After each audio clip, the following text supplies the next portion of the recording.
gita alla testa, la vittoria, fiorga la chioma, schiava di Roma e Dio la creò.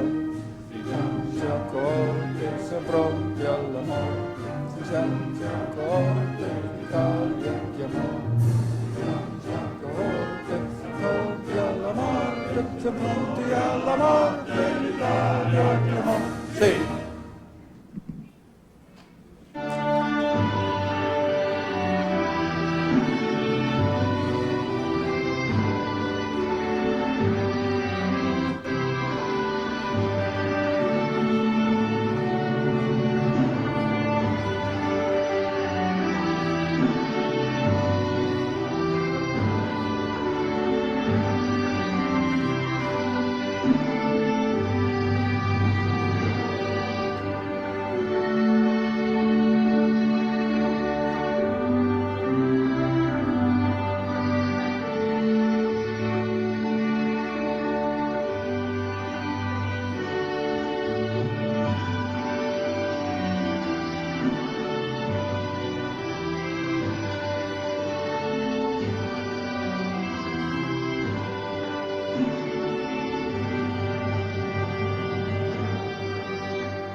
Your Excellencies, President Taci and Prime Minister Radinei,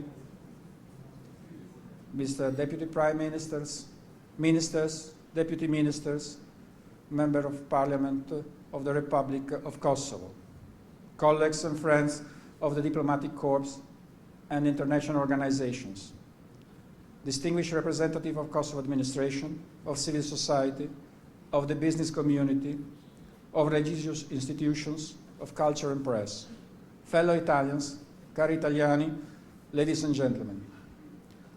The Italian National Day, which we are gathered here today to celebrate, marks the anniversary of the proclamation of the Italian Republic through a referendum in 1946. That referendum marked the roots of today's Italy through a total discontinuity after a long and bloody war, fought for almost 2 years, also within the borders of our country. From then on, a generation of Italians which had passed through and paid the bloody price of war to cover the moral and economic reconstruction of our country, developing it into a NATO and EU member. Here in Kosovo, in less than 2 weeks, on June the 12th next, the 20th anniversary of the entering of NATO land forces in Kosovo would be marked. That event followed a long, successful struggle for independence and the war. Since 1999, and all the more after independence of Kosovo in 2008, outstanding results have been achieved so far in the path of political stabilization, economic development, and institutional consolidation. Ladies and gentlemen, all this has been pursued based on the strong bipartisan Euro-Atlantic orientation and commitment of this country, which Italy has been constantly supportive of and understands it, since Italy, we Italians passed through a similar path long before Kosovo. The European perspective is open to those European countries that respect European values and are committed to fulfilling and promoting them.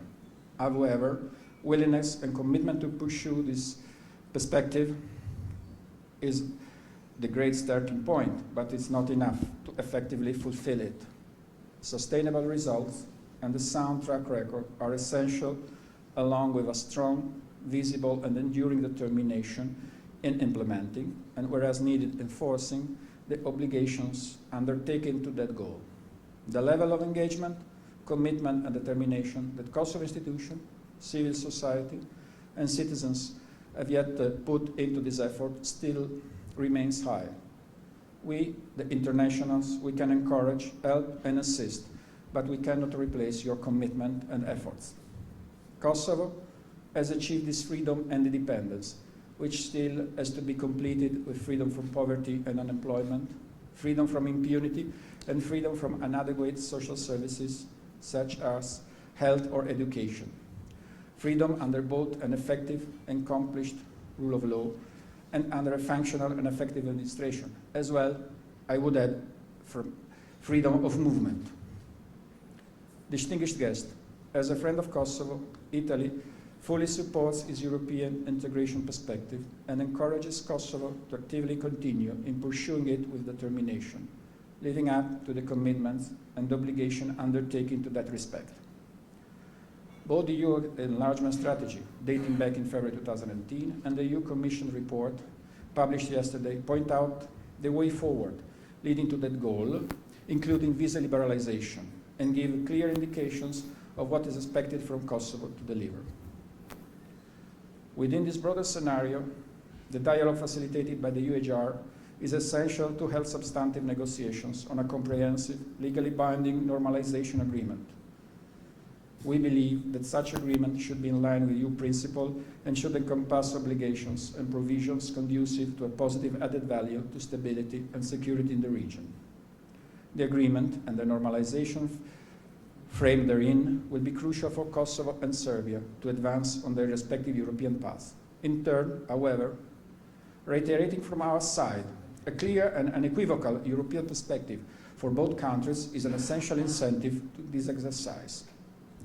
Both sides should refrain from words, action, and measures that are contrary to the spirit of normalization and that hinder resuming dialogue. Thus, since we are here in Kosovo, I talk about Kosovo, we reiterate the call for suspending the 100% tariff. Further, a positive outlook is required from both sides, especially as far as the implementation of previously signed agreement is concerned, in order to create the best possible scenario to resume the dialogue. As for Kosovo, it's also essential the state institution coordinate on matters regarding the dialogue in order to pursue it with a united and consolidated stance. Furthering dialogue, as well as implementing the SAA and the ERA package and the reform enshrined therein, are not only essential to progress on the European path, but first and foremost to foster economic growth, social inclusion, rule of law, as well as welfare and education system development. We commend progress made so far, and we call on Kosovo, an institution, and its citizens to go on. The Republic of Kosovo needs, and its people deserves, to catch up with those who started the path earlier. Dear friends, don't worry, I'm approaching the end. It's just another half an hour. Dear friends, the last year has been an important one for the relations between Italy and Kosovo. A number of visits, missions, and meetings have taken place. Let me recall the visits to Kosovo of the Italian Ministry of Defense, Mrs. Trenta, and of the chair of the Italian High Judiciary Council, Mr. Ermini. As well, from the Kosovo side, I would like to remember and recall the many visits to Rome, such as those of Minister Stahiri and Minister Luca, or that of the Kosovo Assembly Foreign Affairs Committee. And I have most probably forgotten some. Thus, I seize the occasion to thank all our friends in Kosovo, which are here today, to thank the President, the Prime Minister, and all the leaders whom we constantly work with to foster our bilateral relations in a number of fields. Too many fields to be mentioned all. Further, I want to acknowledge and thank for their daily engagement and efforts all the nearly fellow 600 Italians who operate to support Kosovo within international organizations, such as KFOR, ULEX, EU, OSCE, ANMIC, and other agencies in the UN system. A special thought goes to the excellent work of the Italian militaries and soldiers within KFOR and to its commander, General Daddario. Grazie, Generale.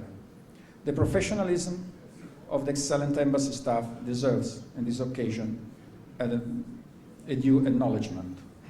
Last but not least, I seize the occasion to address my warmest thanks to the Italian humanitarian operators who work in Kosovo within many NGOs, as well as to Italian and Kosovar businessmen engaged in improving our bilateral economic relations through trade and investment. Dear guests, as soon as a waiter comes, I would like to propose and raise the glass for a toast to Italy and to the Republic of Kosovo. Thank you, faleminderit. Vala, enjoy.